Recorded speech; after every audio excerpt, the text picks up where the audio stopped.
சமீபத்தில ஒரு நாளிதழில வந்த செய்தி தான் இது. அதாவது இதெல்லாம் நம்புறதா நம்ப வேணாமா அப்படின்ற மாரி தான் இருக்கு இந்த செய்திய பார்த்தா. கிட்டத்தட்ட தாவேகா வந்து 70 தொகுதிக்கு மேல ஜெயிக்கும் அப்படின்ட்டுருக்காங்க.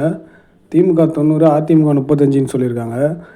ஆனா வந்து ஏன் இந்த விஷயம் நம்ம ரொம்ப உத்து பார்க்க வேண்டியதா இருக்குன்னா, இது வந்து ஆளுங்கட்சி ரிப்போர்ட்டா இருந்தா கூட நம்ம இத நம்பாம இருக்கலாம். இது வந்து மத்திய உளவுத்துறையே இந்த ரிப்போர்ட்ட வந்து எடுத்திருக்கிறதா அதில போட்டிருக்கு.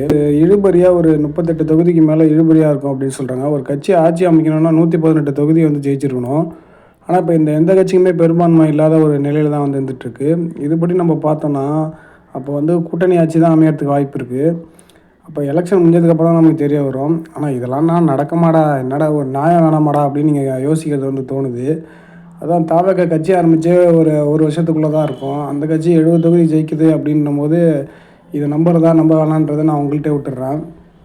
இதுக்கெல்லாம் வந்து ஒரு தேர்தல் அறிக்கையில என்ன மாரி ஒரு விஷயம் சொல்ல போறாங்களோ, அது கூட ஓட்ட சேஞ்ச் பண்ணுறதுக்கான வாய்ப்பு இருக்கு. ஆனா, ஒரு சைடு பார்க்கும்போது மக்களும் மாற்றத்துக்கான ஒரு இத யோசிச்சுட்டு தான் இருக்காங்க. இதெல்லாம் நடந்ததுன்னா எப்படி இருக்குன்றது தெரியல. ஒரு வேள ஒரு மாற்றம் நடந்தா கூட நடக்கலாம். பொறுத்திருந்து தான் நம்ம வந்து பார்க்கணும்.